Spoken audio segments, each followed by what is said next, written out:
welcome to the first episode of the SDR Game Podcast. This is your host, Eric, and Enterprise SDR Manager at Chili Piper.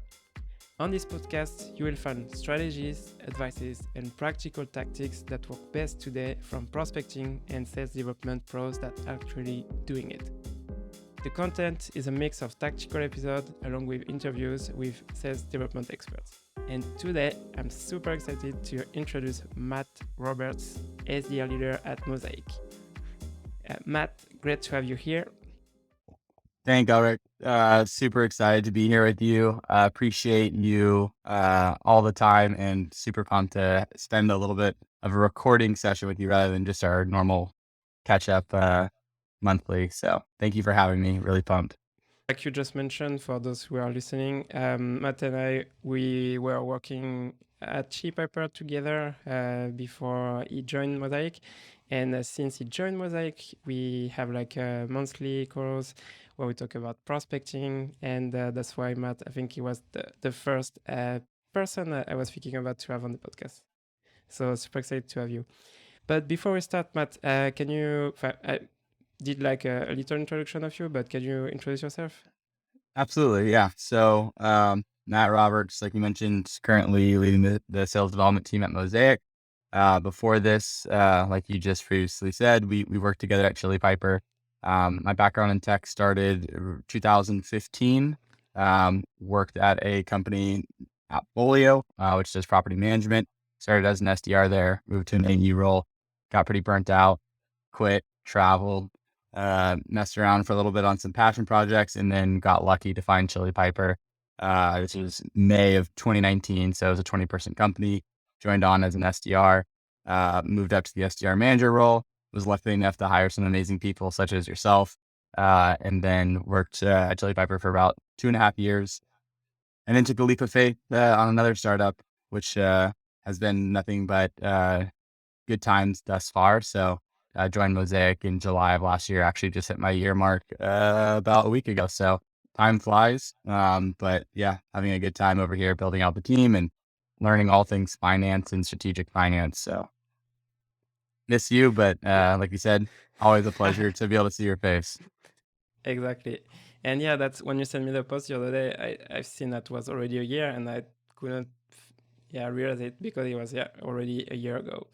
And yeah, so for today, I wanted to talk with you about this transition you've made also with Mosaic because right now I've started to prospect again also because before starting this podcast, I was leading the mid-market SDR team and now I'm leading the enterprise team.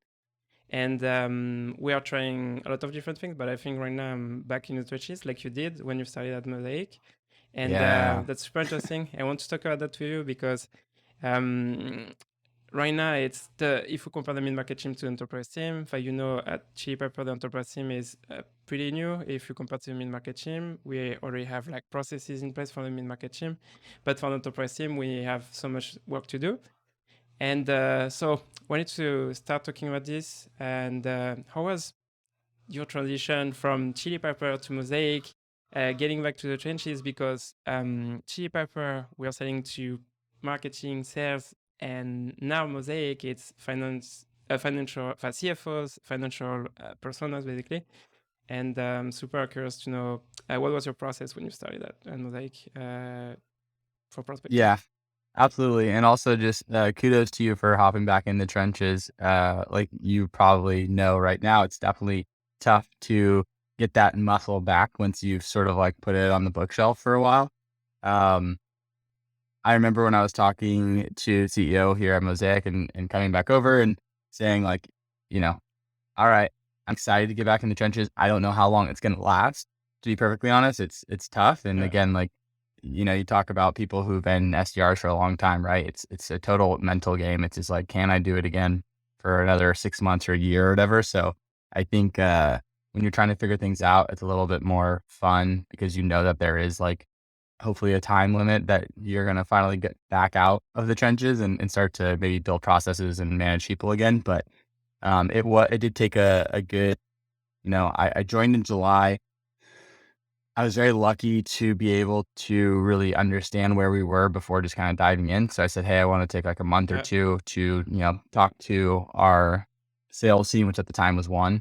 Talk to some of our like head of success and see like what do our customers, I didn't know anything about this persona. It's almost similar to jumping into your enterprise team. Like you mentioned, like the sales motion is different. The personas are the same, but like the way that you prospect them is definitely different, right? Like you're going for larger companies and they need different things to stick out and take a meeting. So I really wanted to understand the persona. And so I was able to hop on like calls with CFOs and VPs of finance and just learn from them and ask, like what stands out. Also, again, super fortunate that both of our, or all three of our founders at Mosaic are finance leaders as well. So like I would ask them, anytime something Almost. Yeah. catches your eyes, please just send it my way. So I wanted to just learn again, like what this was. I know social selling was really big with sales and marketing, not as big on the finance side, right? Like a lot of finance folks, on LinkedIn, for instance, as I always use an analogy, they remind me of like my dad's LinkedIn, where it's like, there's no photo. It just has one job. There's nothing personal on there. And it probably hasn't been updated since like 2010. So, Yeah, and they might go on LinkedIn once a year or something like that. exactly. Yeah. They're not So posting on there. They're not, yeah. connecting with strangers. So it was a whole new sales motion and cycle that I had to learn. And so to the point of like that prospecting myself, I knew that it was going to take some time to figure it out. At the same time, we started building like actual sequences and messaging and copy and like cold call script, around August or And did you have September. like a messaging? In fact, did you need to create everything when you joined? Or do you have So like some an yeah, idea on? we had some old messaging that I think they had received from like a consultant, and I looked through it in like a day and said, "There's no way this is going to work." And I remember asking like, how many of these have you sent out? And they said like, 100. And I Yeah. said, how many meetings did you book? 0. And I'm like, okay, how many responses did you get? I'm like 2. And so I was like, okay, yeah, it was, very templated, very long, which again, I was totally open to understanding like maybe a finance persona actually Yeah. does accept those messages, right? Like maybe they do want to see paragraphs or maybe they do want to just say data and ROI and all that because it's a different type of, uh, you know, role. But at the same time, everything that we learned in sales, right? Keep it short, keep it snippy, go to the point, maybe have some sort of imagery in there, like a GIF or something. Um, but what I ended up doing was taking essentially what had worked really well at Chili Piper with like a screenshot of their form, where it's like, hey, I know that you're reaching out to me because that's my website, that's my requested demo form. We did the kind Yeah. of similar scalable process of making sure that we had something that was relevant to the finance persona, like a spreadsheet, because that's really what we're kind of battling Mm-hmm. is status quo, and making sure there was some personalization on like an account level. So it looks like it's like, hey, this is your spreadsheet. We do a screenshot just like we did at Chili Piper, but instead, again, there's like their logo. It's a messy spreadsheet. It's basically like, is this what you're working out of? Like, how about we do it this way? The funny thing there is we get people who, respond to us. How the hell did you get our spreadsheet? It's a fake spreadsheet. Like it's all fake data. And that's the perfect response. Cause we're like, okay, if this is what your stuff Yeah. looks like we definitely need to talk. So the spreadsheet example, for example, did you try at the beginning when you started, or did you get some traction from when you started using it, or? Super lucky. Yep. So, um, Yeah. got that screenshot from our now sales engineer who was a head of finance previously. I said like, hey, can you build me, basically a crappy spreadsheet of like what most finance people are working through?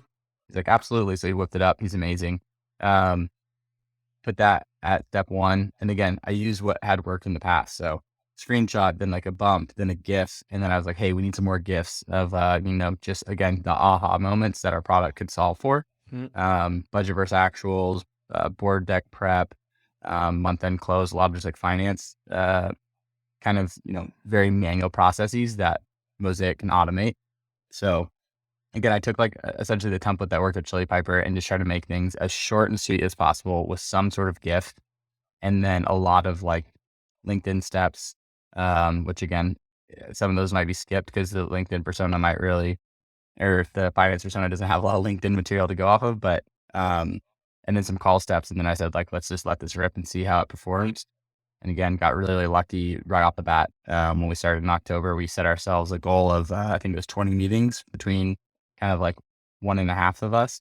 Myself learning it, one rep who was kind of transitioning from what their previous role was, and then a brand new rep Mm. who, Evan, who had just joined us, uh, one day out of the military, started with us the next day. And we got really lucky and crushed it. I think we booked like 25 or 30 meetings that first month. So, um, right outside of the gate, got lucky, and it was a pretty solid sequence, which we still use today. Obviously, we've Yeah. iterated it a ton and we've changed certain things, but the core messaging and the core idea of our sequence is still there, and it's still booking at like a really high level.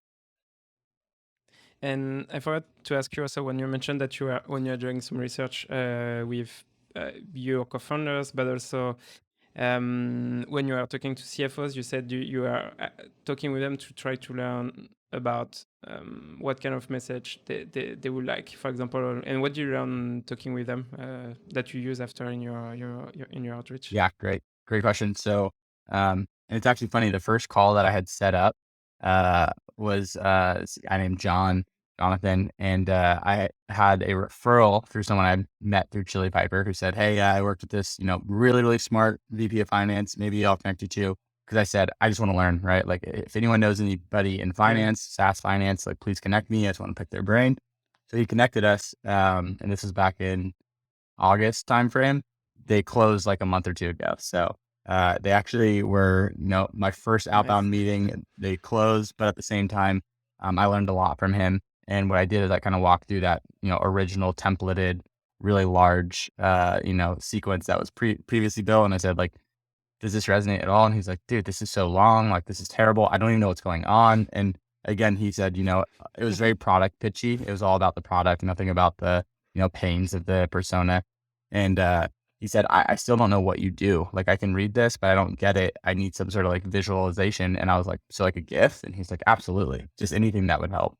So that was kind of the aha moment too, was like, all right, this is going to be pretty similar. They're still people at the end of the day, even if they do finance or sales or Yeah. marketing. It's like, still want to capture their attention as quickly as possible. And then on top of that, I just wanted to understand kind of like the day to day. I was so new to that space. I didn't even know, what's the difference between a controller and an accountant and a CFO and a head of FP&A. Like, to me, they're all just finance people. So learning and talking to each individual persona to understand, like, what does your day to day look like? Where are the parts that just like suck, that are just super manual? You're just, crunching numbers. Where are the parts that you wish you could have more insights or understand a little bit better?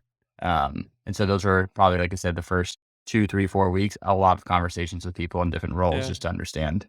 Yeah, and you need that because that's the foundation. You need to start thinking about what's going to resonate with each persona. Or like you just mentioned, for example, I was thinking about CFO, but like you mentioned, you have controllers, accountant, and you need to think about those personas also. Yeah, And I imagine a CFO doesn't care about the same things that the controller will care about. million So, percent. Exactly. so you use a little bit LinkedIn, but it's mainly email and calls actually that you're focusing on. Yeah, we started pretty email heavy. As of probably the last, I'd say, 3 or 4 months, we had a lot more success on the phones. I always say, Okay. like, it's easy for people to rely on email when it starts working, and they're like, "Oh, cool, I don't have to make calls." And we saw the very same thing at Chili Piper, right? Like, I still remember when I was an SDR there, and I started seeing like an uptick in success. And then like Nicholas asked in one of our sequence meetings, or what are they called? Yeah, the cadence meeting. Cadence, Yeah. yeah, cadence meeting, sorry. Uh, So we yeah. were talking through it, and he's like, "What are you doing differently?" And I was like, "I stopped calling people." And they're like, "Oh, okay." And realized like we could double down on LinkedIn and email and see more results. And then it turned into this like not the best culture where it's like you're not calling at all because you're like, oh, well, I can book through email or LinkedIn. And not to say that that's not the right move. Like, at the end of the day, whatever gets you your number, whatever's most efficient, obviously do that. But it created this like Yeah. mindset of like almost, not saying being scared of the phone, but I don't need to pick up the phone. I don't really want to pick up the phone. And so people would book all these meetings, never dial anyone, never even talk to the persona in real time, which I think, just hinders you from moving into an account executive role or just like understanding more about like how you really can help. And so similar here, we saw a bunch of success on email. we're making very little calls. Some success on LinkedIn, but again, it just dependent. It's very one-off. Like, okay, you notice, hey, this is a pretty young SaaS finance leader, and they have a bunch of LinkedIn stuff. Of course, like hit them up through there, but the majority, not a whole lot. And then as of 2-3 months ago, we had a new rep who came over, and they came from the healthcare industry. So they were calling doctor Yeah. offices, 100 times a day. And they're like, I just want to hop on the phone and bang out a ton of calls. I was like, go for it. Not going to stop you. Like, we have some scripts. We have some things here, but if you want to get after it, we can absolutely learn and like go for it. And then she just started making a ton of calls, seeing success. And now we have like a somewhat good, calling motion. So I'd say it's still pretty email heavy. Maybe it's 60 to 70% email, and then a good chunk after that call, and then probably like 5 to 10% LinkedIn. But just like When you yeah. say 60 to 70, it means the meetings you booked via emails or the activities?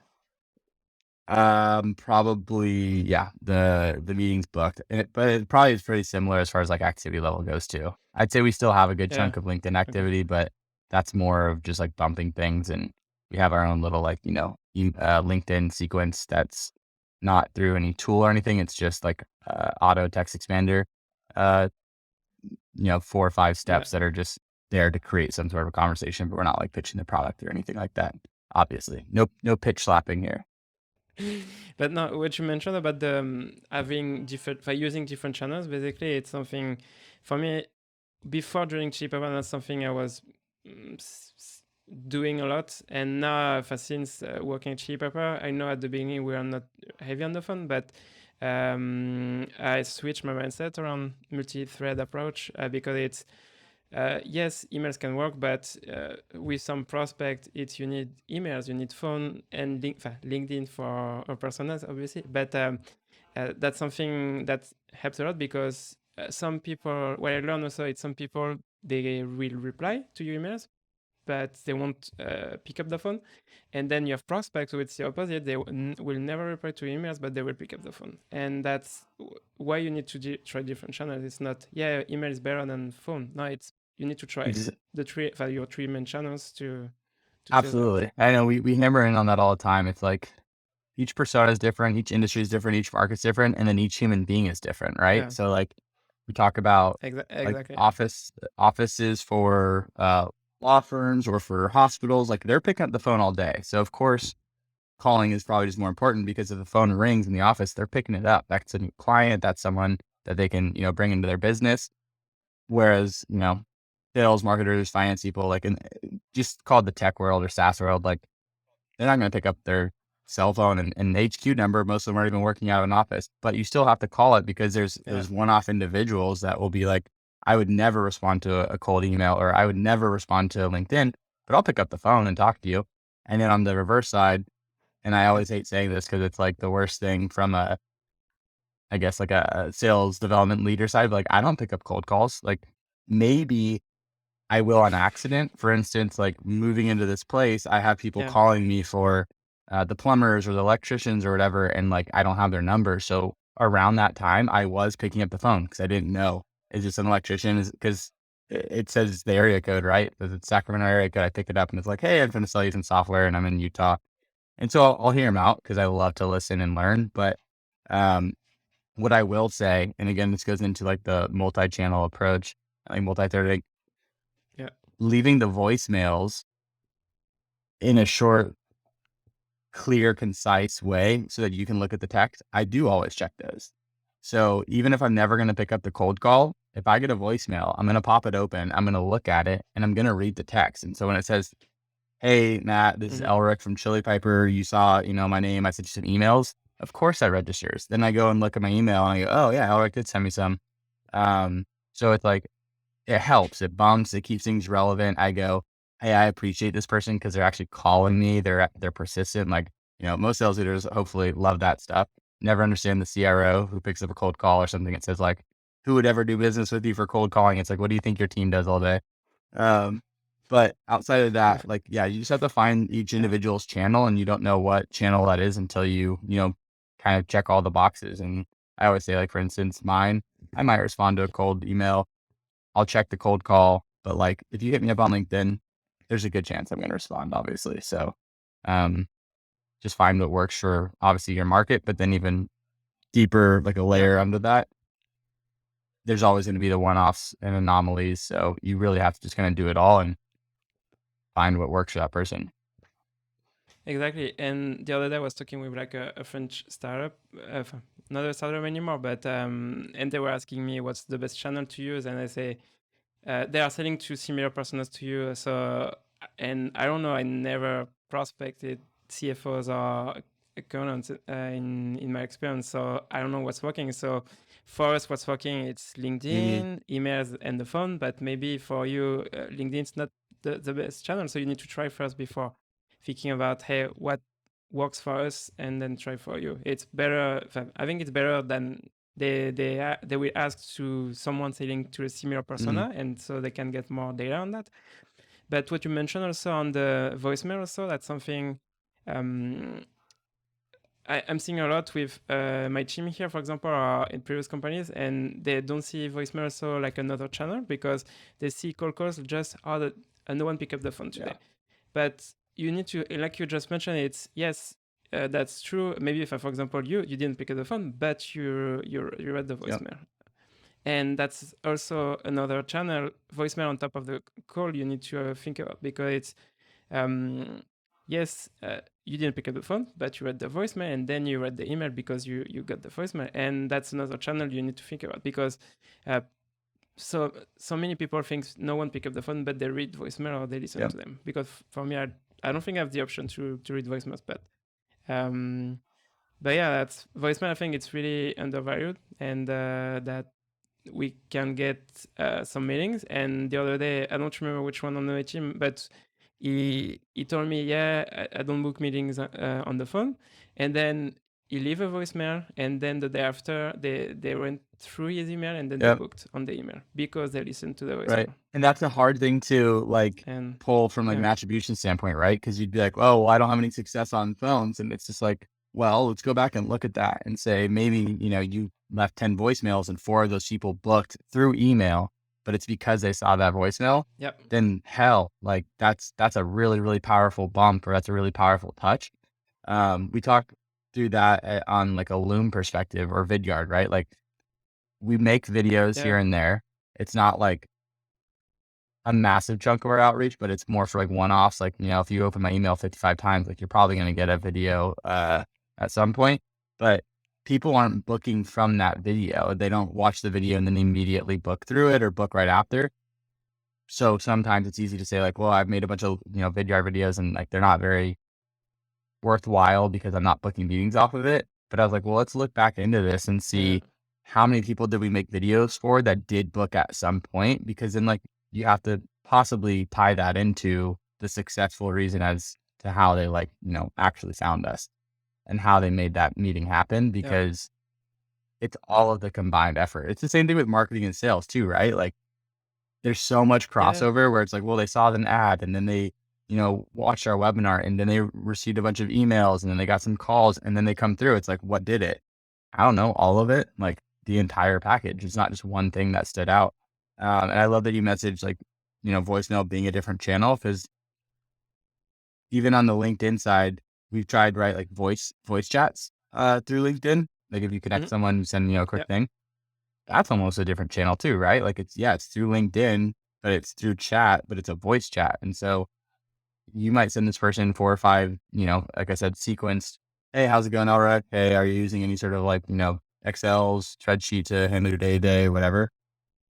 And then if I hit him with like a 15-second voice chat, to me, that's a whole different channel. Like the difference between having to read something, respond versus clicking a button and listening to something, like you have to try every single thing, whether it's, crazy to you or not worthwhile. You mentioned data, like you need to at least have enough touch points in all of these different channels with data behind them to say like this is successful and this isn't. And you never know until you give it a try. So I think that's my favorite part about sales development is anything should be tried once. Like you're you need to have an yeah. open mind because you just never know it's gonna work. And like anything that you write off without trying it, you're just like hurting yourself. You're shooting yourself in the foot. Yeah, and I agree with you on that. And what you mentioned about the marketing, for when you compare with marketing, I think it's the same. And I've started to think about that a few months ago, because before I was trying to track where the meeting were coming from. So are they coming from emails? Are they coming from calls? But if you think about each touch point, like you mentioned, to influence the prospect at some point to get a demo, obviously if you get them on the first email, that's great. But if you think about all the touch points and they read your emails and they listen to your voicemail or they read your message on LinkedIn, that's influenced that. So it's not just is email better than LinkedIn or calls. Yeah. So now, before I was always focusing on, oh yeah, no, email works better, so I should just focus on emails. But no, it's not the case. And I wanted to just ask you a question before I have some question at the end of the episode to ask you. But because you are now, you mentioned in another podcast episode that you don't want to be an AE because you've done that in the past, and now you want to be an SDR leader. What if you have 3 tips for SDRs who want to be SDR leaders? What would be those 3 tips? I like that. Well, the first one, because it goes into what you mentioned. So I would say you have to sort of try it to find out that it is something that you want, right? Like people always ask like, oh, did you choose the SDR Yeah. life? Did it choose you? And I'm like, I think it definitely chose me because I put myself in the AE role because just like everyone else who's probably an SDR, BDR right now, it's the traditional path. You are in sales. It's exciting. Closing deals is great. You get to see the actual like revenue that you're producing and you feel more like fulfilled by moving them through the whole sales cycle and closing it. Like no doubt about it. It's a cool feeling and it's a great role in itself for a million reasons. But I did it for a year and a half and that's when I was like, okay, is this what it's going to be forever? Like obviously the products can change, the personas can change, but like this kind of continuous cycle, is this just like, that's what the role is forever? And I got burnt out and I said, I don't want to do this again. And then, yeah, to your point, like I said on other podcasts, I remember going there and I applied as an SDR and there was AE roles and Nicholas said, you don't want to apply for the AE role, you have experience. And I was like, no. And it was because I didn't want to be an AE, but I wanted to work at the company and I didn't know what I wanted to do. So I was like, maybe I'll get into marketing or recruiting or something like that. And it wasn't until I realized, and again, this is how it chose me, that I just loved helping other people hit their number and like helping there more than hitting my own. So my first tip would be you have to like discover it for yourself. So even if you think you want to be in SDR leadership because whatever reason, I still say like give something else a try. Don't just run directly to it. And not saying try something that you know you're going to hate or you have no passion in. Like don't go be an AE just because I said try something else first. But like, if you're like, oh, I don't know, like maybe it'd be an AE, maybe like just give it a go. And if you love it, perfect. If you don't love it, then you can go back into being like an SDR leader. So that's kind of tip 1 is don't be afraid to try something else. Don't put all your eggs in the SDR leadership basket. I think there's tons of value to get from seeing the other side of like closing deals, and understanding just like how that world works a little bit better. I think that's really valuable. Number 2 is like, and this is one that I'm trying to think through because there's obviously a million people out there who are fantastic, not just sales development leaders, but sales leaders in general. And they have, families and whatever crazy lives outside of it. But as you probably know, like a lot of the role is motivating and like being there as like, a confidant where you can talk through everything, right? Like you're going to talk through personal lives, you're going to talk through work lives. Yeah. Sales is so high highs and low lows that you have to be able to like manage an entire team where every single person has their own life going on, plus their number on their head where they're either stressed out or they're trying to figure out like how they can make this repeatable. And so unless you really want and love to work with people all the time and make sure that you're there for them and like emotionally can support them and also help them get better at their role, definitely this isn't the gig for you. Like I know people who just jumped into it because they're the best SDR or, they were like, oh, I just want to lead a team and I can't be the AE lead. So I'm going to go to the SDR side. And then they're like, holy crap, like this is exhausting, right? Like your hours are a little bit different because again, like you should be there for your people. And if they have questions outside of working hours, like you don't want to leave them on red or something until the next day. You want to like get back to them and make sure that they feel supported. And it can be exhausting. So the reason I tied that into the first part, I don't know if I'll be a great sales development leader if I have like a family. Go for it. Yeah, and I was going to say just before you move to tip number 3, this what you just mentioned about the it's you can be super exhausted about the role. It's when sometimes being in SDR, I could work like 10, 11, or 12 hours, and I was feeling okay at the end of the day. I was not feeling tired. But being in the leadership role right now, it's sometimes I work 7 hours, 8 hours, You're but I'm beat. feeling Yeah. more tired than when I was in Yeah, SDR. absolutely. Because you're like dealing with like human to humans all the Yes. time, right? Like you might have a day where you're like back to Yeah. back to back to back on one-on-ones and this and that. And it's like Zoom fatigue, but also it's just you're constantly like jumping between different people where you can help them. And again, like you see it all. You see people who are going through like relationship troubles. You see people who are going through like personal struggles, like mental health, or you see someone who's just very stressed from Yeah. work. Like, I don't think I'm gonna hit my number. I'm doing it. It's like you have all these different things that you're balancing. And so, and again, so tip 2, unless you want to give, I think, all 110% to your team, like you're probably not going to really enjoy it because the fulfillment comes from helping other people and seeing them be successful. And so if you're like, I don't really care about other people, or like, I don't want to be the emotional support person for, 5 to 10 others. I don't think this is a great role for you. So, and there's nothing wrong with that too, right? Like, I love it when Yeah. people are like, nope, I'm an individual contributor for life. Like, I just want to hit my number. I want to live my life. I don't want to deal with other people outside of like working hours. Hell yeah, more power to you. That's awesome. We need a lot of those. Um, so yeah, that's tip number 2.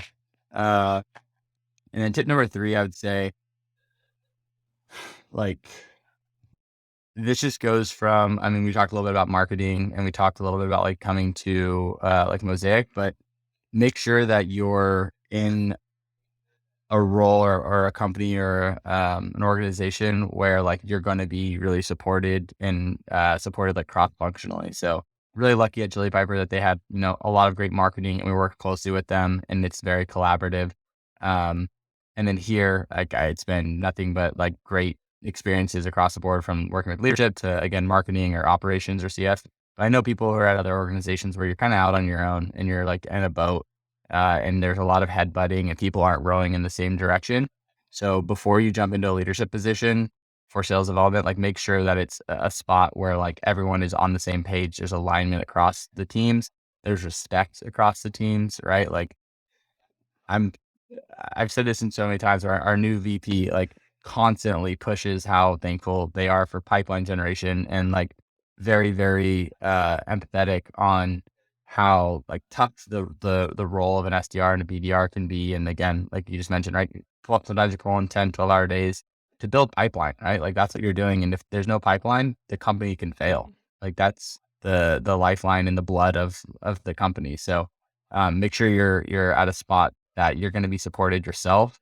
People are going to help as well because it's not just like a one person show. It's everyone. It's all hands on deck. And that the like leadership, the marketing team, your team, operations, everyone's aligned on making sure you're successful because it just ties into it again. Like I know people who don't feel that way, and I can't imagine trying to do this role if like everyone wasn't there to help. That's the only way that I've seen it be successful is when everyone's again like rowing in the right direction. And on top of that, I want to add also, and that's something I think it took me like 6 months to realize also the working with other teams. That's something when you are an individual contributor, generally you think about you and your quota. And now it's you need to think about the different teams and how you can work with them also. Because it took me a few months to really realize that you are not on your own. You have other Yep. teams that you can help with. And for us, obviously, it's marketing and AEs generally Hmm. because they're the closest teams. But that's something Yeah. you also And need to again, think yeah, about. like if there's good people on both those teams that are there to help and again like make your life easier or just even make it collaborative, right? It's all just about collaborating together. That's just Yeah. gonna make your life a million times easier. It's gonna make your team more successful. Um, because yeah, you're really playing the middleman between marketing and like I said, AEs and like the closing sales cycle. Uh, there's so many different like cross departmental relationships that you need to build in the SDR realm to like make everything click and run. And if like even one of those is kind of off, like it's just going to make your job a million times harder. Now, I have some question that I ask on each episode. So question number one, it's I know you read books. So what are the 3 books that have Man, greatly influenced your um, life? I was honestly gonna hit you up last night for some book recommendations, and I have a screenshot of one of your LinkedIn posts. When first Okay. off, it was like beautiful visually because it like went like waterfall down. But two, also I was like, oh yeah, all these books are ones that I need to have read at some point or have my team read. So you're honestly one of my book people. But Yeah. I'm glad that you said not just like sales specific, and you said all time. First one I always have to give it up to Yeah. is the Dale Carnegie, How to Win Friends and Influence People. I think I've mentioned this before. I read that one when I was in like junior high because people were talking about it, and I probably took away like very little from it. I was just like, oh, I read this book, like I'm smart now. And then I read it when I was like 22, and I was like, wow, I was fascinated. And I was like, this is great. And then I read it again when I was like 27. And every single time I took away more. So that's just like a classic, but it's also still so relevant. And it's just, it's entertaining, and you can learn and just get better at building relationships and people skills. So that one's just like, a must read. Um, in this role specifically, we've read a few books. Always have to do fanatical prospecting. Salt that in there just from my sales perspective.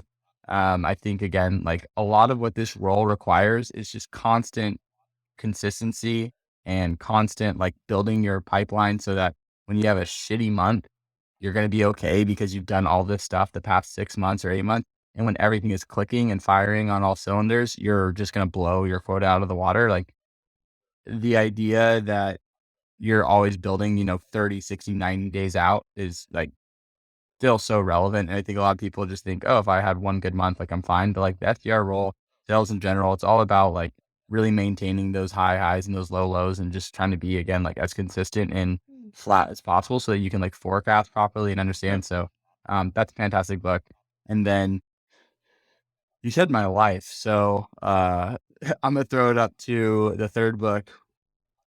It's a tie between The Hatchet and Holes, which again, this just shows how long ago I like Okay. really loved reading books. Probably both late elementary, early junior high. Those were just super fun books as a childhood that I'll always remember. And I'm not saying go read those and it'll help with sales development, but you asked about ones that like inspired me and changed my life. And I feel like those are two books that made me want to like create stories and storytell. And I went to school for film and media and screenwriting emphasis. So um, those ones were important to me at one point. How has a failure set up for later success? Do you have a favorite That's a failure of really good yours? one. I like that question. Um,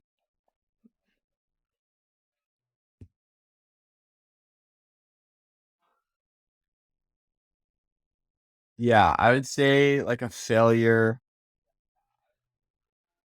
Okay, I like this question. So I think one thing that I learned is to not say yes to everything, right? Like there's a hard time when you come across like when I started at Chili Piper, I had talked with a friend, and he was like really, really good at making himself like as valuable as possible to a company or to a role where he's just like, oh, just say yes to everything, learn all the skills, make yourself, irreplaceable. And I was like, okay, like, of course. So I did that. And I said yes as much as I could. And I ended up, working my way to where I was. And then I remember realizing like, I wish I wouldn't have said yes to everything because now in this role that I'm at, I don't know if I love it the way that I loved what I was doing previously. And so a big, conversation that I always talk about is when I came over to Mosaic, I remember what I loved the most about the role was like building it from, a small team into a larger team and like building processes and building messaging and just taking something where like there's nothing or there's very little and creating something with it. But I don't want to get into that million-mile view where, I feel very removed from like the individuals because there's so many of them and you're doing more of like the documentation and like, not to call it political, but like just higher level conversations with cross departmental, leaders rather than like very actionable stuff, coaching, training, being there supporting people day to day.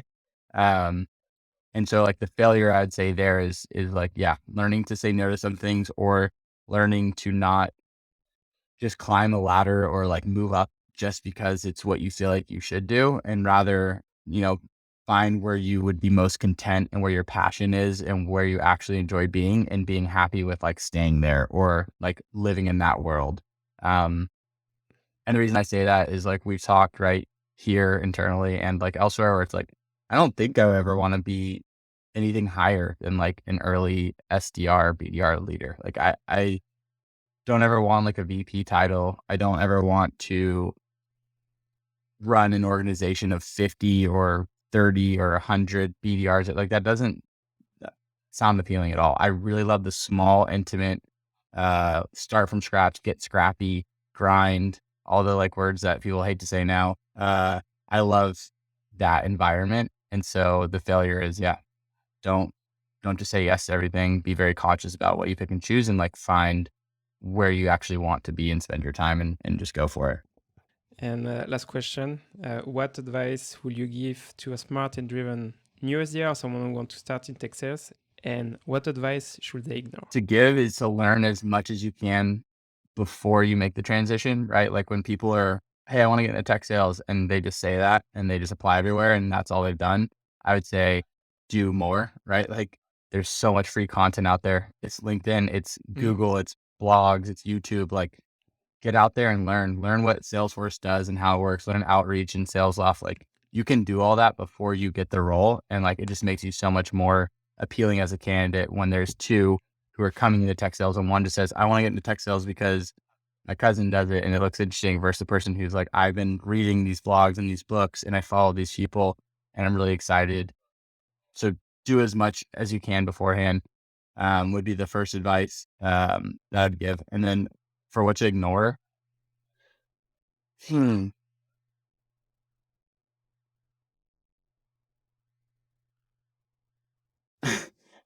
ignore all of the like entitlement or something that's out there. I think there's a lot of people who are like, and there's definitely a fine line. And I'm trying to think about the best way to say this. Right now in this current market, we should all be very fortunate, I think, to have roles and to like be, on teams and have a day-to-day job. So I think there's a lot of people out there who are like, well, I just want to come and kick ass. And if I'm not, moving up or seeing any sort of promotion within like 3, 4, 5, 6 months, and like screw this company, ignore that. Obviously you need to be supported and valued, and like people should be taking care of you, and you should have a career growth plan. That's not what I'm saying. What I'm saying is like right now, things might be a little bit different. Like you could be an absolute killer, but if there's not a spot at that, current time, because hey, cash, like people are very cash conscious and runways are super important, and we don't want to be laying off companies and teams. Understand that like it's changed, the environment's changed a little bit right now, and hopefully we get back to where we were 6 months ago. But I see some people just still like hitting on, there's no growth plan, or if you can't move up, like screw it, get out there. There is that. And in the past, absolutely, of course. But right now things are a little bit different. So the entitlement piece, like let's try to like come back to reality and just be really fortunate for having a job and having a paycheck and like not being, looking right now, which a lot of people are. So hopefully we get back to the spot where, you can fly and move as fast as possible. But right now, let's be a little conscious of that. And I think because you have so much companies hiring SDRs, they think, oh yeah, I'm not going to be an AE in the next 3 months, so I'm going to move to another company, and I apply, and then they get the job. But they realize that the company was not, the new one is not supportive as the previous one. And like you just mentioned, I think you need to think about, do you get support from the company, from your manager? And if yes, you need to think more about being, like you said, maybe more patient about, absolutely. And again, the support, the training, if you're getting more, like that's all great. And it's also, like I said, this current market is what has changed a lot of things. So I guess people, people are like, oh, should I ask for a raise? Or like, hey, I got, I was told that I would be an AE at some point. I've crushed it for 5 months and like they still haven't moved me up. And I'm like, dude, people are losing their jobs right now. Like, calm down. Like, you should be happy to be in this spot. Be patient, to your point. Like, I'm not saying work as an SDR for a year and a half or 2 years and like get no respect and don't have a career plan. But right now, like, let's just do what we can do. have fun, learn, be fortunate, and then like when the market changes a little bit, we can kind of bring that back up. But yeah. Exactly. Well, Matt, we are at the end of the episode, so thank you so much for your time. I really enjoyed this conversation. For those who are listening, want to follow you, they can go on LinkedIn and follow. They can look for Matthew Roberts and then follow him. Albert, thank you so much. This really flew by, and hopefully we can do it again. What I have to say though is, yeah, I'm so happy that you're doing this podcast, and so happy that you've created so much fantastic content over the last like year or so. I feel like your LinkedIn presence has blown up, which is so fun to see, and it's all very, very actionable. And like, I can't tell you how many times I see, like, just scrolling through LinkedIn, it's your face. I'm like, all right, let me read this, and then I'm like, oh my God, this is great, and I immediately send it to my whole team. So it's been really fun to watch as you build out the team in EMEA, and then now on the enterprise side, Chili Piper. So congrats to you. Love watching all your success, and let me know where I can always help, because it's always a pleasure.